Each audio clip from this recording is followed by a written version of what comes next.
नमस्कार, सीएनबीसी आवाज़ mutual fund show में आपका स्वागत है। मैं हूं अनुज सिंघल। जियो ब्लैकरॉक ने अपना नया सेक्टर रोटेशन फंड लॉन्च किया है। एनएफओ 27 जनवरी से खुला है और 9 फरवरी को बंद होगा। फंड एआई और बिग डेटा का इस्तेमाल करके बदलते इकोनॉमिक हालत के मुताबिक सही सेक्टर चुनेगा। सेक्टर रोटेशन फंड की खासियत ये है कि ये उन सेक्टर्स में निवेश बढ़ाएगा जहां आगे अच्छा प्रदर्शन की संभावना हो और कमज़ोर सेक्टर से पैसा निकालेगा। बाजार के हर फेज़ में मौके तलाशने के लिए डिज़ाइन किया गया है इस खास फंड। और बाजार के हालत पर बात करने के लिए हमारे साथ जियो ब्लैकरॉक के सीईओ इक्विटी ऋषि कोहली जुड़े। Rishi, good afternoon first of all and thank you so much आज हमारे साथ स्टूडियो में जुड़ने के लिए। Good afternoon, happy to be on the show. तो पहला सवाल थोड़ा टंग इन चीक सवाल पूछूंगा आपसे, क्या फंड मैनेजर भी ट्रेडर बन रहे हैं इसका मतलब? नहीं, बिल्कुल नहीं। नहीं, मतलब सबसे पहले तो ये जो सेक्टर रोटेशन फंड है, मैंने बेसिक प्रीमाइस बताया है इसका, लेकिन इसमें मतलब क्या इसका लॉजिक क्या है सबसे पहले तो? हाँ, सो इसका लॉजिक ये है कि ग्लोबल रिसर्च अगर आप देखें तो ये कंक्लूड हुआ है कि 3 तरह के प्योर अल्फा सोर्सेज होते हैं। एक है स्टॉक ड्रिवन अल्फा, दूसरा है सेक्टर ड्रिवन अल्फा और तीसरा है जो फैक्टर या स्टाइल अल्फा बोलते हैं। अब इंडिया में हम सबका फोकस स्टॉक लेवल अल्फा पे ही रहा है एंड कुछ सेक्टर बिजनेस साइकिल फंड्स इस तरह के फंड्स होते हैं, लेकिन वहाँ भी अगर आप ड्रिल डाउन करें पोर्टफोलियो में तो ज़्यादा स्टॉक सिलेक्शन ही समझ में आएगा। तो ये हमारा अटेम्प्ट है कि प्योर सेक्टर फोकस्ड अल्फा हम एक्सट्रैक्ट कर सकें मार्केट से, ताकि किसी भी इन्वेस्टर के लिए पोर्टफोलियो डाइवर्सिफिकेशन मिले। क्योंकि आपका stock focused alpha focused funds होंगे आपके पास, भले आप सिस्टमैटिक हमारी तरह करें या फंडामेंटली करें, लेकिन जो एक सेक्टर वाला अल्फा है जो अलग है, नॉन डाइवर्सिफाइड है, नॉन कोरिलेटेड है सेक्टर वाले स्टॉक वाले से, वो नहीं मिलेगा इंडिया में। तो वो हम इसके थ्रू इंट्रोड्यूस करना चाह रहे हैं। एंड ऑफ कोर्स उसमें रीबैलेंसिंग डायनामिक होगा, जैसा कि आपने बोला। तो कुछ सेक्टर्स में वेटेज बढ़ेगा, ओवरवेट अंडरवेट डायनामिकली चेंज होता रहेगा, लेकिन रीबैलेंसिंग मंथली है, इट इज़ नॉट डेली और वीकली। हमारे फ्लेक्सी कैप में वीकली रीबैलेंसिंग थी क्योंकि उसमें ऑल्टरनेटिव डेटा का इम्पैक्ट ज़्यादा था, क्योंकि वो स्टॉक लेवल अल्फा स्कोर्स हम लोग देख रहे थे। यहाँ पे it is more a top down approach, जहाँ पे सेक्टर पे ऑब्वियसली एनालिसिस हो रहा है। सेक्टर्स में भी कुछ चीज़ें हैं जैसे जॉब पोस्टिंग्स, जॉब डेटा है, वो सब ऑल्टरनेटिव डेटा काम में आता है, लेकिन ऑब्वियसली जो स्टॉक लेवल पे जितना टाइप का डेटा देख सकते हैं उतना नहीं होता है, थोड़ा कम वेटेज है उसका। तो इसलिए वीकली रिबैलेंसिंग हमारे लिए ज़रूरी नहीं है। सेक्टर की मोस्ट चीज़ें monthly and longer time frames पे ही चेंज होंगी, तो इसलिए मंथली रिबैलेंसिंग है। ओके, तो मंथली रीबैलेंसिंग में एक दो चीज़ें पूछना चाहूँगा मैं। कितना सेक्टर रोटेशन होगा, मतलब कितनी फ्लेक्सिबिलिटी आप रखेंगे? क्या ऐसा हो सकता है कि एक सेक्टर एक महीने में 10% का वेट हो, अगले महीने में वो 0 हो जाए, और एक 0 हो वो 10% हो जाए? इस तरीके की फ्लेक्सिबिलिटी होगी इसमें? हाँ जी, हो सकती है। लेकिन थोड़ा और डिटेल में मैं अगर बताऊँ तो ग्लोबल इंडस्ट्री गिग्स क्लासिफिकेशन के हिसाब से जो सेक्टर्स होते हैं वो L1 लेवल पे हम सब बात करते हैं कि फाइनेंशियल्स हो गया, ऑटो हो गया, ऑल ऑफ दैट। उसके हम एक लेवल अगर नीचे जाएं जो L2 कहते हैं ग्लोबली, तो वहाँ पे easy example is again financials की फाइनेंशियल्स को आप बैंक्स में, NBFCs में, इंश्योरेंस में आप ब्रेक कर दोगे, तो वो ग्रैनुलैरिटी पे जब आप जाओ तो वो आप लेवल 2 पे जा रहे हो। तो वहाँ पे फिलहाल 25 सेक्टर्स हैं डिस्क्राइब्ड, वो 25 सेक्टर्स पे हमारी एनालिसिस हो रही है at any point in time. Typically obviously थोड़ा कम ज़्यादा हो सकता है कभी एक्सट्रीम सिनेरियोज में, लेकिन टिपिकली 17 से 19 सेक्टर्स मोस्टली उन 25 में से रहेंगे हमारे पोर्टफोलियो में। तो डाइवर्सिफाइड है दैट वे सेक्टर्स और काफ़ी सारों का कंट्रीब्यूशन है। लेकिन जैसा कि आपने कहा कि वेटेजेस ड्रास्टिकली चेंज हो रहे हैं। सो जैसे कि फ्लेक्सी में हमारा बेंचमार्क से बहुत कम रूम था सेक्टर्स का वेट चेंज होना, क्योंकि वो स्टॉक फोकस था। लेकिन यहाँ पे बिकॉज सेक्टर अल्फा हमें चाहिए, तो सेक्टर में ±10% कंपेयर टू बेंचमार्क हमारा वेट चेंज होगा। तो अगर कोई सेक्टर का 10% वेट है बेंचमार्क में, तो वो 0 भी हो सकता है, 20 भी हो सकता है। और वो डायनामिकली जब मंथ ऑन मंथ चेंजेस होंगे तो जैसा कि आप सोच सकते हैं कि उसका इंपैक्ट आएगा पोर्टफोलियो में। जैसे अभी आपने एक बात कही वैसे कि ज़्यादातर जब हम अल्फा जनरेशन की बात करते हैं तो हम, और वैसे भी ज़्यादातर फंड मैनेजर से बात हो तो एक बॉटम अप स्टॉक पिकिंग की बात होती है। सेक्टोरल फंड जैसे अब जैसे कुछ सेक्टर्स हैं, मेटल्स जैसे कह सकते हैं कि एक डायरेक्शन में चलते हैं। अब प्राइवेट बैंक्स हैं जैसे इस अर्निंग सीजन को ही ले लें, अगर हम एक तरफ एक्सिस और फेडरल हैं जिन्होंने इतने शानदार रिटर्न्स दे दिए, एक तरफ आपके बड़े बैंक हैं HDFC बैंक और ICICI बैंक जिन्होंने अंडर परफॉर्म किया, तो ऐसे में फिर ये सेक्टर रोटेशन कहीं ना कहीं थोड़ा सा बेमानी नहीं हो जाएगा, स्पेशली बड़े सेक्टर्स को लेकर? सो अगेन वो मैं डिस्टिंक्शन लाऊंगा स्टॉक अल्फा और सेक्टर अल्फा। सो स्टॉक अल्फा जो आपने बोला वो एग्जैक्टली हमारा फ्लेक्सी कैप कर रहा है। सो मेरे फ्लेक्सी कैप में कुछ स्टॉक्स बैंकिंग में भी मेरे ओवरवेट हैं और कुछ स्टॉक्स अंडरवेट भी हैं फॉर द सेम रीजन जो आपने बोला, वो मेरा रिफ्लेक्ट हो रहा है पोर्टफोलियो में। लेकिन यहाँ पे गोल ये है कि वो सेक्टर चेंजेस से मुझे अल्फा लाना है। ओके तो ये दोनों डिस्टिंक्ट सोर्सेज ऑफ अल्फा हैं। एग्जैक्टली वो प्रूव ही हो गया जो आपने जिस तरह से सवाल पूछा। तो ये दोनों डिफरेंटली बिहेव करेंगे। इन दोनों का कोरिलेशन भी मेरा 0.1 है, विच मीन्स कि दोनों का addition in a portfolio is works very strongly. Okay. और दो डिस्टिंक्ट सोर्सेज ऑफ अल्फा आ रहे हैं। तो हमारा कहना ये है कि इस तरह से इंडिया में ज्यादा फंड्स हैं नहीं जो ये pure source of alpha extract करते हैं। इसलिए ये इंपॉर्टेंट और इंटरेस्टिंग हो जाता है इंडियन मार्केट्स के लिए। इसमें अच्छा, इसको आप ही मैनेज कर रहे हैं या कोई और मैनेज कर रहे नहीं, हैं? इसमें हमारे फंड मैनेजर सेम ही हैं, साहिल चौधरी और Tanvi Kacheria as the flexi cap fund. Okay और ओवरऑल तो obviously I am involved in the whole process. इसमें एक और फंड मैनेजर भी है, एआई। ये एआई को कैसे, इसको वो हमारे हर चीज में है। हाँ, तो एआई का वैसे कैसे इस्तेमाल हो रहा है? वैसे ऋषि जी, मैं सच बताऊं ना, मैं आजकल एआई बहुत यूज़ कर रहा हूँ, बहुत ज़्यादा। और सच बताऊं तो वो काफ़ी काम भी आता है। तो आप एआई का क्या अगर एग्जांपल देना चाहें हमारे व्यूअर्स के लिए कि कैसे एआई यूज़ होगा सेक्टर रोटेशन में? नहीं, तो जैसे कि मैंने कहा कि ऑल्टरनेटिव डेटा का यूज़ है। जैसे जॉब पोस्टिंग्स हो गए, अब job postings company level, sector level पे हम सब देखते हैं कहीं ना कहीं ऑनलाइन जॉब साइट्स पे। लेकिन उसको एक सिग्नल बनाना, उसके थ्रू ट्रेड करना ईजी नहीं है या इन्वेस्ट करना ईजी नहीं है। तो वो जो कि हम बोलते हैं अनस्ट्रक्चर्ड डेटा को स्ट्रक्चर करके उससे सिग्नल्स निकालना एंड टू नो कि कब आपको उसके वजह से इन्वेस्ट करना है नहीं करना है, वो एक इंटरेस्टिंग एग्जांपल हो गया। दूसरा जो हमारा एनालिस्ट रिपोर्ट्स और क्वार्टरली अर्निंग्स कॉल्स और ये सब होते हैं, उसमें ट्रेडिशनली सोचा जाता था कि अगर आप वो अटेंड नहीं कर रहे हो, आप फिजिकली प्रेजेंट नहीं हो, तो आप कैसे उसमें से कुछ सिग्नल्स निकाल सकते हो। लेकिन वो AIML यूज़ करके आप कर सकते हो बहुत ब्यूटीफुली, क्योंकि अर्निंग्स ट्रांसक्रिप्ट्स पे आपका AI चल सकता है।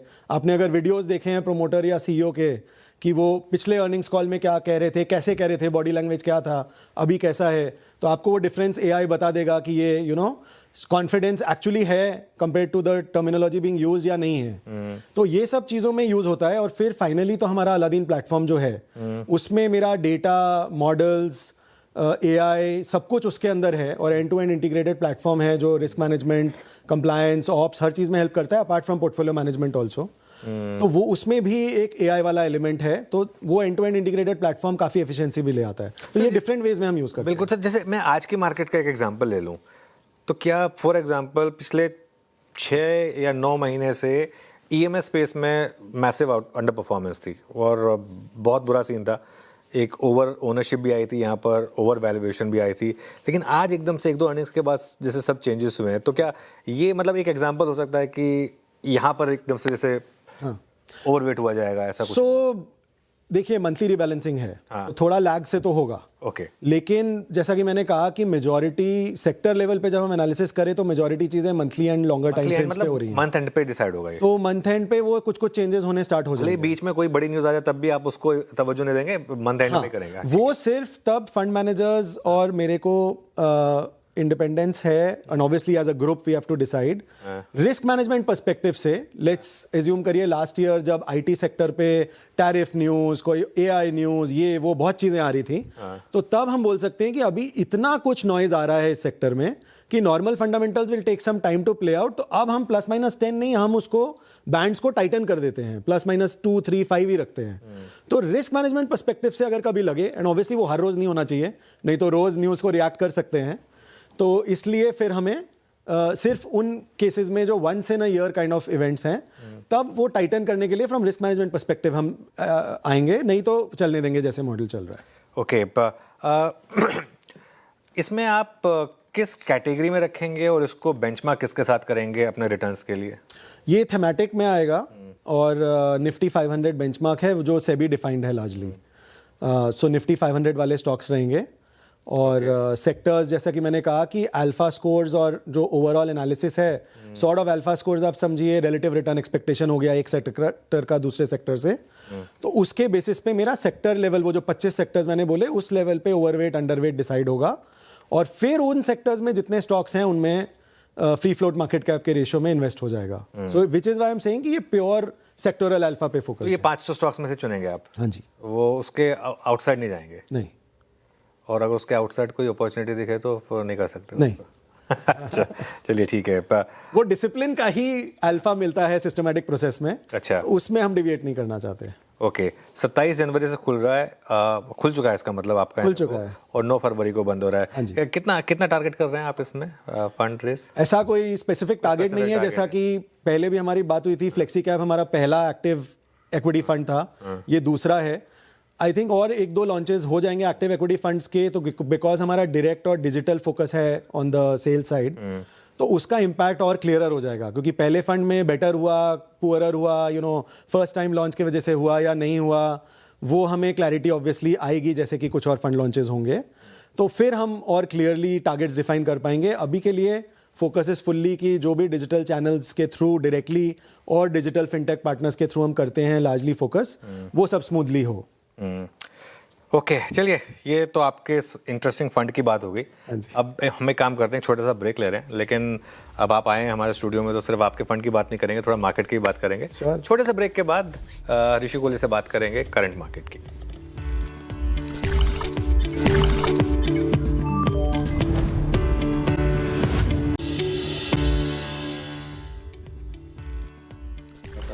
ओके, चलिए, वेलकम बैक। और बात चल रही है जियो ब्लैक रॉक के CIO इक्विटी ऋषि कोहली से। ऋषि, इस समय मार्केट में बुरा हाल है, इक्विटी मार्केट में सारा पैसा ऐसा लग रहा है गोल्ड और सिल्वर में जा रहा है और सब वहीं चेज कर रहे हैं। क्या इस ट्रेड के रिवर्सल के कुछ साइन हैं क्या कि कमोडिटी से पैसा वापस इक्विटीज़ में आए, या फिर अभी कहना मुश्किल होगा थोड़ा सा? थोड़ा ट्रिकी है। आई थिंक दो डिफरेंट चीज़ें हैं जो मिक्स हो रही हैं। एक तो ऑब्वियसली इक्विटीज़ में, जो कि हमें पता है कि इंडियन मार्केट्स में स्पेशली 5 क्वार्टर से अर्निंग्स ग्रोथ नंबर्स नीचे नीचे नीचे आते जा रहे थे। लास्ट क्वार्टर में थोड़ा सा अपटिक आया, ये क्वार्टर में अभी तक obviously we are halfway through, तो बाकी आना बाकी है, लेकिन थोड़ा ठीक ही लग रहा है कंपेयर टू अर्लियर। तो ये 2-3 क्वार्टर्स तक जब तक अपटिक नहीं आएगा तो ऑब्वियसली फुल कॉन्फिडेंस सेंटिमेंट वापस नहीं आएगा, जो कि मेरे एस्टिमेट्स के हिसाब से और जो भी मॉडल्स हम देखते हैं, होपफुली मार्च क्वार्टर तक आना चाहिए। ये quarter plus March should be okay. तो उस वजह से इक्विटीज़ डाउन थे, plus FPI outflows and all that story we know. बिल्कुल, हाँ। उस दौरान में अब गोल्ड सिल्वर बढ़ रहा है और बहुत सारा पार्टिसिपेशन लेट स्टेजेस में आया है। इतने लोगों को मैं जानता हूँ कहते हैं कि डर डर के हमने इन्वेस्ट किया, लेकिन फिर भी हमारा लास्ट 1 महीने में पैसा बन गया। सही बात है, हाँ। Right? दिसंबर में सबसे ज्यादा गोल्ड इन्फ्लो आया था। मैं सोच रहा था कि इनका क्या बनेगा, सबसे ज्यादा जनवरी में पैसा बन गया बल्कि। हाँ। तो इसलिए वो शॉर्ट टर्म है उसमें। आई थिंक जो 1-1.5 साल पहले लोगों ने इन्वेस्ट किया था वो लोग बहुत कम हैं, और वो एसेट एलोकेशन की वजह से ही किया होगा अपने 5 या 10%। ठीक बात है। तो आई थिंक इससे ना द ब्रॉडर आइडिया इज कि एसेट एलोकेशन पे ध्यान होना चाहिए at all points in time, और उसके हिसाब से आप एलोकेट करो, और बाकी टैक्टफुली थोड़ा कम ज्यादा आप कर सकते हो। ठीक बात है। लेकिन जो रिसेंटली आए हैं और अगर एलोकेशन ज्यादा है, तो आई थिंक ये 1 month returns and the last 6 month returns are so vertical that risk is slightly higher than the returns in the near term. बिल्कुल। Having said that, I think 3-5 year perspective से तो चीज़ें अच्छी लग रही हैं, क्योंकि central banks are going into silver and gold, there is so much under ownership, and metal है नहीं। सिल्वर कॉपर की बात करें तो सप्लाई है ही नहीं। तो लॉन्ग टर्म से तो बुलिश ही है, बट नियर टर्म में I think risk is very high, और ओवरऑल एसेट एलोकेशन पे सबको फोकस करना चाहिए। ओके, बिल्कुल। नहीं, ये बात आपने बिल्कुल सही कही। नियर टर्म में बहुत वर्टिकल पैराबोलिकल मूव आया है तो उसमें, लेकिन 3 साल की शायद स्ट्रक्चरल बुल मार्केट अभी बाकी है यहाँ पर। अच्छा, आपने अर्निंग्स की बात की। अर्निंग्स हमारे यहाँ पे एक मिराज टाइप की बन के रह गई है ना? मतलब कितने 4-5 क्वार्टर हो गए सुनते हुए। इस क्वार्टर में कह रहे हैं कि शायद स्मॉल कैप में पहले ग्रीन शूट्स दिखे हैं, हालांकि निफ्टी और लार्ज कैप की अर्निंग्स में अभी भी वो मिसिंग है। आपका क्या व्यू है इसको लेकर? हाँ, तो मिक्स्ड है अभी ऑनेस्टली, लेकिन जो भी ओवरऑल ये क्वार्टर और मार्च क्वार्टर का हमारा एक्सपेक्टेशन है, उसके बेसिस पे FY26 नंबर्स अगर मैं देखूं और फिर 1 ईयर फॉरवर्ड FY27 देखूं, तो अभी भी ऐसा लग रहा है कि लार्ज कैप और मिड कैप में फिर भी थोड़ा बेटर सिनेरियो है overall. Small cap obviously such a wide segment कि वहाँ पे पॉकेट्स रहेंगे जो बेटर या वर्स होंगे, but as a market cap अगर मैं देखूँ तो अभी भी I think large cap, mid cap, small cap उस तरह का रैंकिंग रहेगा थोड़ा सा। लेकिन जैसा कि मैंने कहा कि स्मॉल कैप में they will be certain pockets जिनमें बेटर रहेगा, और वो थोड़ा बहुत हमारे फ्लेक्सी कैप में रिफ्लेक्ट भी होता है कि हमारा लार्ज कैप में थोड़ा ज़्यादा वेटेज है, स्मॉल कैप में कुछ कुछ चीज़ों में ज़्यादा है, बट ओवरऑल बैलेंस्ड है। तो अभी इस करंट मार्केट में अब आपकी सबसे टॉप सेक्टोरल थीम्स क्या हैं यहाँ पर इन प्राइसेस पर? अगर आपको मैं फ्रेश 1 लाख रुपए दूँ तो सॉर्ट ऑफ रोटेशन कहाँ पर होगा सबसे ज़्यादा? सी अभी रिसेंटली हमारे लास्ट एक आध महीने में सेक्टर्स जो ओवरवेट थे वो थे बैंकिंग एंड फार्मा, थोड़ा बहुत मटेरियल्स अच्छा। और थोड़ा सा टेलीकॉम। ओके। सो ये कुछ कुछ हमारे ओवरवेट थे। Obviously not everything has worked out, but largely banking, materials, ये सब अच्छे ही रहे हैं। और अंडरवेट में surprisingly financial services and FMCG and IT. Okay. Sorry, IT is been the largest underweight. ये फाइनेंशियल, अगर ये सेक्टर रोटेशन वाले मॉडल की हम बात करें और उससे जो व्यूज आते हैं, तो ये फाइनेंशियल सर्विसेज मतलब ये आप कैपिटल मार्केट वालों को भी जोड़ रहे हैं या फिर लेंडिंग फाइनेंशियल सर्विसेज की बात हो रही है यहाँ पर? इसमें lending, capital markets, lending capital दोनों। हाँ, ओके। आईटी आपने बोला अंडरवेट है, आईटी में पिछले साल अंडर परफॉर्मेंस बड़ी थी। आपको नहीं लगता कि यहाँ एटलीस्ट और कुछ नहीं तो वैल्यूएशन फेवर में है, रुपी का इम्पैक्ट? सी ऑनेस्टली थोड़े short term reversal, momentum, price based चीज़ें भी जब मैं देखता हूँ, जो मैं पहले बहुत इंटेंसिवली करता था कई साल पहले, तो वहाँ पे शॉर्ट टर्म टैक्टिकल रैलीज की सिग्नल्स आए हैं, जो प्ले आउट हुआ भी है, बीच में 2 महीने रैली किया and all. But overall medium term scenario उधर से भी चेंज ज़्यादा नहीं हुआ है। और अब जो हमारा ओवरऑल सेक्टर रोटेशन मॉडल देखें, जिसमें लार्जली फंडामेंटल पैरामीटर्स हैं, 1-2 हैं प्राइस वाले, तो उसमें भी थिंग्स हैव नॉट चेंज्ड। तो वो आई थिंक ये क्वार्टर नेक्स्ट क्वार्टर के बाद ही समझ में आएगा। थोड़ी सीजनैलिटी है भी, आईटी आई थिंक इस क्वार्टर में उतना भी अच्छा नहीं करता है, तो आई थिंक वो सीजनैलिटी पार हो जाएगी तो शायद थोड़ा बहुत रिफ्लेक्ट करने लग जाए। मंथली रिबैलेंसिंग है हमारा, तो ऑब्वियसली नॉट डेली और वीकली, लेकिन मंथली टाइम फ्रेम पे हम रिएक्ट कर ही जाएंगे जल्दी से। बजट आ रहा है परसों, कुछ एक्सपेक्टेशन है क्या from market point of view? Market के हिसाब से क्या अच्छा रहेगा, क्या खराब रहेगा मार्केट के लिए? सी मार्केट के पॉइंट ऑफ व्यू से I think last few years हम सबका मानना रहा है कि कुछ भी कैपिटल गेन्स पे रिलीफ मिल जाए, लेकिन वो ऊपर गया है कम आने की जगह। तो ऑब्वियसली एक्सपेक्टेशन मैनेजमेंट तो ये हो जाती है कि ना बढ़े वही काफ़ी है। हाँ, लेकिन हाँ। तो वो तो रहेगा ही, एक एक्सपेक्टेशन मार्केट में है। And data shows that market में ऑप्टिमिस्टिक रहने में ही लॉन्ग टर्म में रिटर्न्स आती हैं। तो I am in that camp anyway. तो वो एक रहेगा कि 5 बार चाहे नहीं हुआ, मे बी एक बार हो जाए। वो हो जाए तो nothing like it obviously for domestic, for FPIs, for everybody. But एक सॉफ्टवेयर एस्पेक्ट है एसटीटी का, तो वो अगेन मार्केट रिप्रेजेंटेशन पार्टिसिपेंट से गई हुई है काफ़ी बार, बट मेरा मानना है कि वहाँ पे थोड़ा विगल रूम है कि थोड़ा रैशनलाइज अगर वहाँ हो सके, specially given that SEBI and government ने लास्ट फ्यू इयर्स में कहा है कि डेरिवेटिव मार्केट में वॉल्यूम्स कुछ ज़्यादा ही ऊपर गए हैं, कैश मार्केट में नहीं गए हैं। तो और कैश मार्केट एसटीटी काफ़ी हाई है कंपैरेटिवली, वहाँ पे कुछ भी रिलीफ आ जाए तो I think cash market volumes के लिए बहुत अच्छा रहेगा। और इनडायरेक्टली वो लिक्विडिटी का मतलब है कि एफपीआईज और बहुत तरह के मार्केट पार्टिसिपेंट्स भी मोर एक्टिवली कैश मार्केट को देखेंगे। आर्बिट्राजर्स जो ऑप्शंस में फ्यूचर से हेज करते हैं, उनके लिए आपने अब नेटिंग का रिसेंटली सर्कुलर आया सेबी का, वो अगर आप एफपीआईज को अलाउ करोगे और एसटीटी पे आप रिलीफ दोगे तो काफ़ी फर्क पड़ेगा। वो हेजिंग शायद वो कैश मार्केट में कर ले रादर देन फ्यूचर्स।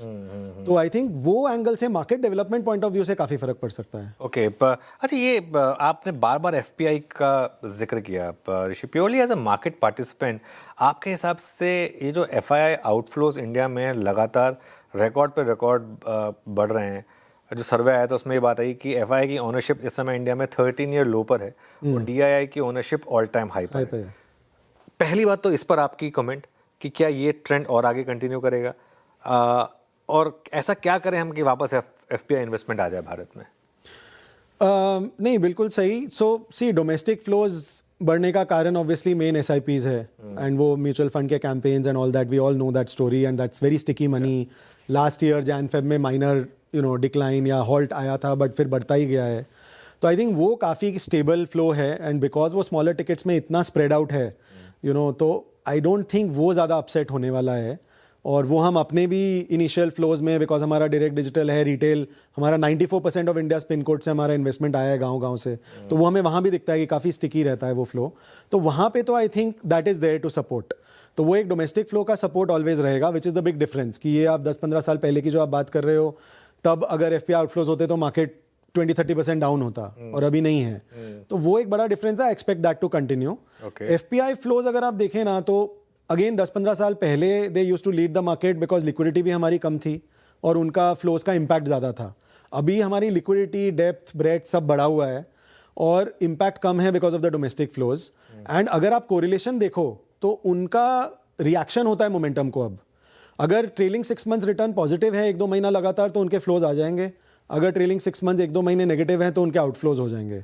तो मेरा ये मानना है कि अगर जो हम बात कर रहे हैं कि 1-2 क्वार्टर्स ठीक रहे अर्निंग्स और मार्केट थोड़ा स्टेबल रहे और उनका ट्रेलिंग 6 मंथ्स 1-2 महीने के लिए लगातार पॉजिटिव हो तो उनके फ्लोज ऑटोमेटिकली आने स्टार्ट हो जाएंगे।